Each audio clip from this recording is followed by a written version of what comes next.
Hey, it's Mack with PriceActionTradingSystem.com, and this is Thursday, it's September 3rd. Real quickly before I get started, Monday's a holiday, so no chart lesson on Monday, no midday chart on Monday. I'll be taking the long weekend, and I always recommend that you do the same. You need to get a break from this thing. If you got nothing better to do and you want to come in and sim trade, it's a good time to maybe sim trade. But generally, the volume is low and there's just not much movement and things are real slow. And so I generally suggest you take off those days. It's up to you, but just be careful trading on those days because the volume does tend to be low. Somebody actually sent me an email today saying they got 2 ticks of slippage um, in the ES and asked me if that was common. It's not common at all. You rarely ever get any slippage in the ES. So, the volatility's been high. So I guess there's a possibility, but I can't remember the last time I had any slippage, even trading. And I think this was trading 2 or 3 or 4 contracts or something of that nature. So I was a little bit surprised. It depends on where it was at, and what time of day, I guess. But I think he said it was after 2 o'clock, so that's going to put it down in here somewhere. So I'm just surprised with it going into the holiday weekend.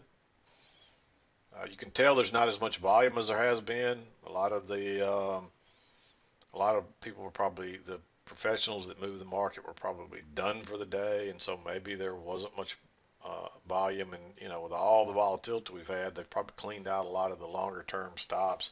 I don't know. Just a little surprised that you would get slippage. I did ask him who his broker is. Maybe it's a broker issue, or I don't know. But if any of you have gotten slippages lately, you might comment on it, but I haven't gotten any, haven't noticed any. So, and I generally trade more contracts than that. So, a little surprised to hear it, but at the same time, with the way the volatility's been, it's not out of the question, I guess. So, obviously it happened, so it's definitely not out of the question, but it just seems a little odd in the ES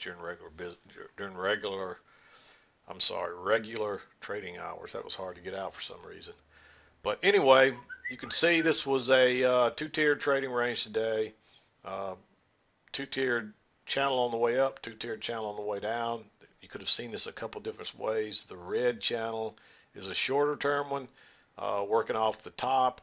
And then there's also a little spike down with another two-tiered channel. Uh, the thing I like about the red channel is you get the overshoot and then you get an equal overshoot on the other side and you move to a new low and then it bounces.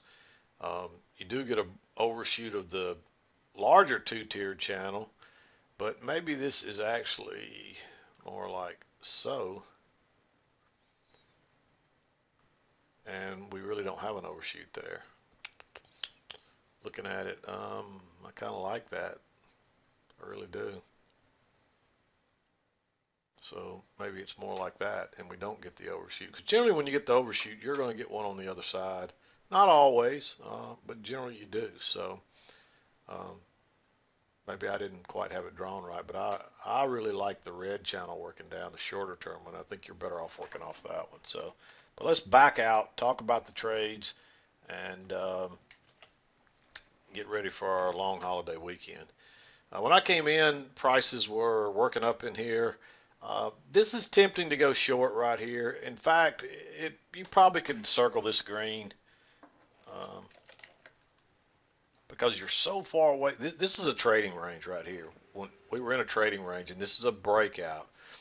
And notice it went an exact measured move to the height, to the top, and then it turns down. And so this would have been, for an aggressive trader, this is a good place to go short. Um,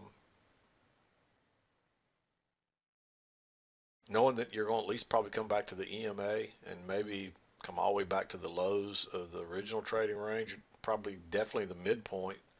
Um, we didn't quite get down to the lows, but we had this trend line working up through here that we bounced off of. So I am going to mark this aggressive because it's not a great signal bar.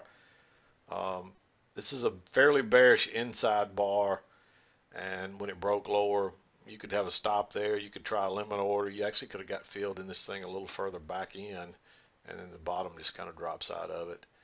and it pulls back. But you can't go short right into that EMA like that. You really need to wait and see what happens, and you actually get a break of your trend line right here. But that's a failed second entry long, and I like that. Thinking we'll probably come all the way back down to here, um, but we ended up bouncing here where there's a possible trend line off those first few bars or swings there. And so, and if you look at this, you can see there's a nice little channel working down right through there. We get the break, couple of legs down to a new low, and then it bounces. I like going long here. You really kind of had a double bottom here, and this is a little failed break lower. But you've had your break, a couple of legs down, and you can treat this like a failed second entry short. And look at that big reversal bar. It's a huge bar, but aggressive traders probably going to want to go long there, hoping to catch the low. And you would have, no doubt about it. You would have caught the low. You couldn't have ridden this all the way up with runners because it does come back and get the runners unless you were able to get in this with a limit order. And it's such a big bar, I would certainly suggest trying to do that. But you couldn't have ridden this all the way up because you would have got stopped out when it came back here. Then you get another little attempt to go lower that reverses. This is where I like going long here. This is the safer play. Nice reversal bar. Just go long on a stop there. Nice easy move. Again, you don't get any runners there, but it moves a good bit. I mean, I take that back. You could get a runner, but you couldn't get an all-day kind of runner thing where you can ride it all the way to the top on a measured move type deal. And this would have been leg one, and so I would be looking for a measured move off that. And you can see we did not quite get there. We came up a little short, but that's a good clue that, hey, we may go. This is probably a range, and we're probably going lower for the day. So remember that. Take that back off. Then we got a break here, two legs up, and we start moving down. And there's actually a short-term trend line right through there, and you get a little break, move to a new low, and it bounces right off the midline, the previous highs. So resistance acts as support. It's a second entry long. Notice the new high, pullback first entry, pullback second entry. It's a nice bullish bar. Even though it looks more like a doji, it just didn't quite close on its high. It's close enough. I like going long there. It pulls back right here, but I don't like going long on that one. You know, I'm probably willing to give it a green one, but it's not a great setup. Notice it does come back, and it gives you a failed second entry long. This one, actually, the reason this one, I like this one, there's a trap, and you could go long here. I'm actually willing to give this one a green one. However, the reason I don't like it as a blue one is because you got all that resistance working right across there. There's a shorter term kind of resistance area across there. And you don't want to go short right into, long, right into that resistance. Notice there's a little breakout pullback long right here. I would rather you enter there than on the green one, but aggressive trader might take that since we don't really have a break of this channel. Trend line. Actually, I take that back. If you, as you notice, you could say, hey, we got a break here. But I just think it's it's coming right off the very low, right up through there. And you notice how everything holds up through there until here, and then you get the move higher. So, and you can verify that by drawing it, moving it over the other side and seeing how it fits. You see it fits pretty well over there. So, at that angle. So I like that channel right there, and I consider that the break and the move to a new high, and then it turns down. So aggressive, you might go there. You might consider this breakout pullback long, so you probably could have another green one there. I'll go ahead and mark it. But I think you're better off to wait. Notice you make a double top here, and then you move down and you get a pullback, and let me move this. It never really breaks lower, but that's like a little first entry, and it's like two legs up right there. And if you went to a smaller chart, you'd see it. but it tries to go lower and bounces, and you get that big reversal bar. Even though it looks like a doji, that's a bullish bar. It could have easily closed right on its high there. I like that for a stop, buy stop right there, knowing you got enough room to get out. You don't know that it's going to shoot on through and give you a nice big run like that, but you got enough room to get out, and you don't really have a new high off of this channel yet. So you figure it's going to probably at least test that high again and probably go a little bit higher to give you a new high if it can get through there and then turn down. But it shoots on through, and you can tell the way it rockets off that they probably trapped a lot of people short right here. They probably saw the double top and all got short, but they didn't see the two-tiered channel working higher because they don't know how to look for that. They don't understand how price action works. So, um, and it's tempting to go short there, but look at your signal bar, and then your next bar is not very nice either. Um, Everything's above the EMA. You don't have your new high in place yet. I just don't see any reason to go short there at all. So um, it moves higher, and notice how you get a slightly higher push there, and then just slightly higher than that, and then it fails.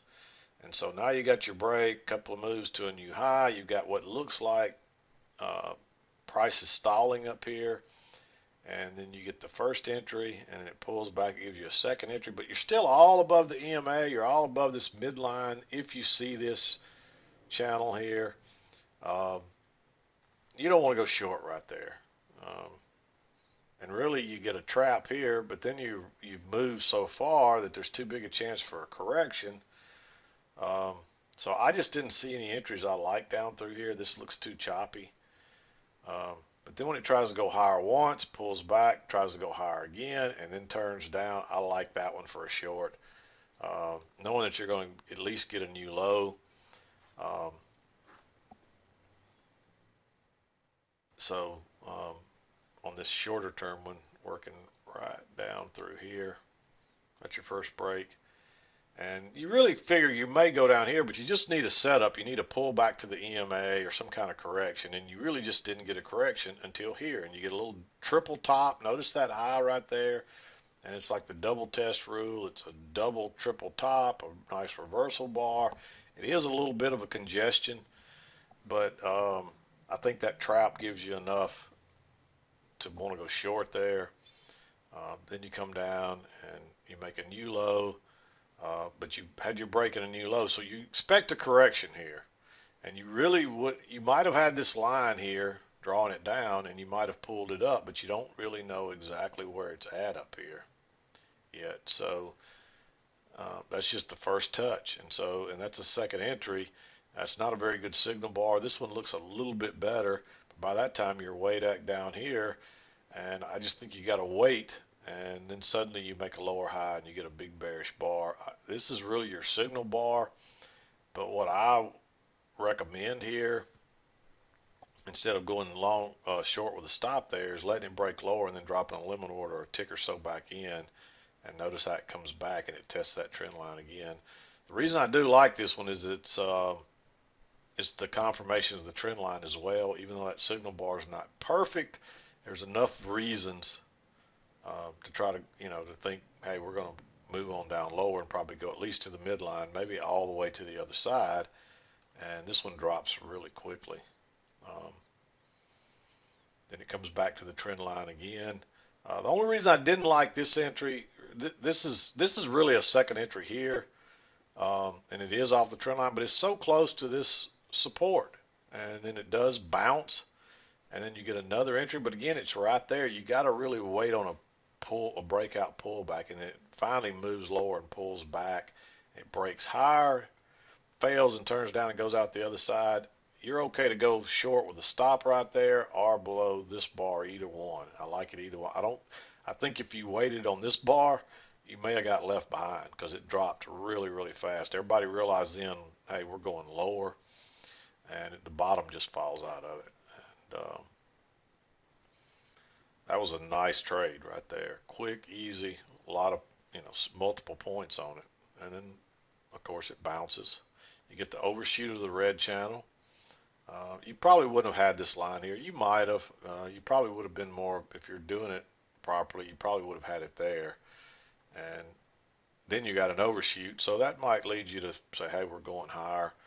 But you definitely don't want to be getting low down in here. So you just kind of got to wait, and you draw this trend line on the way back up, and you can see it working higher. It's actually a little steeper than that. And you could probably even argue for a break here, but it's so close that I think you got to skip that trade. Um, it is right off the trend line, and it is a second entry, but it's really hard to say. I mean, looking back at it, I probably should give it a green circle. So let's just put it green. Say if you want to be real aggressive, there's enough reasons to go. And it's the first real close outside on the shorter term channel too. But I think you're better off to wait on the next move, and it kind of pushes right through, pulls back, and this bar breaks higher, turns down. That's where I like going short. And it's kind of off the new shorter term little trend line working down through there. And then it comes back again. You get a break. And you figure you're going to come down and test this low. It just kind of keeps on going down. And that's your failed second entry long. So another reason to enter right there. And then you make a couple legs down. It bounces. And you can't really go long in here yet. You don't have a break of this bigger channel. But you don't know how far this correction is going to go either. But I did like it when it turned down right off the trend line. You get just enough to scalp out, but looking back at it, this is kind of very similar to the other one. This trend line is probably a little bit steeper like that, and so you might have considered that we've got a break here and then a move to a new high and then turn down right off that trend line. So this one's real borderline being green. And if you draw this on both sides here, you can see it fits real well all the way up. And so it's just a little steeper than I originally drew it right off the lows. And so that's the only problem sometimes, is that you have to verify your line by drawing it and moving it to the other side. And you can see this one back here, once I draw it, move it to the other side, you can see that's fitting in there nicely. It's turning down right out to the tick off the highs and turning down pretty much to the tick off the lows, and if it does go through, it closes to the tick on the line, and that's a good sign. And that's how I verify mine, by drawing it on both sides and making sure it fits, because it may look right on one side, and then you draw it and move it to the other side, and it looks all out of kilter. And people ask me about that all the time. It's just experience. As you do it, you'll get good at it. I can pretty much spot it right on just by glancing at it. But that takes time and a lot of experience watching charts print and seeing this stuff every day and looking at it every day. So, but anyway, this one's real borderline. I'm still going to leave it green because there's one leg up with two legs in it, and then there's a measured leg up, and it's right off the trend line. There's enough reasons. Let me show you this. There's one leg up, and your next leg is really more than a measured move. Notice how it started trying to back up right there and then pushed higher right to the trend line and then turned down. So, and that got you into the 2 o'clock hour. So nothing much after that. So really, fairly straightforward day. These reversals up here is where it gets tricky, but notice how it shoots right through that.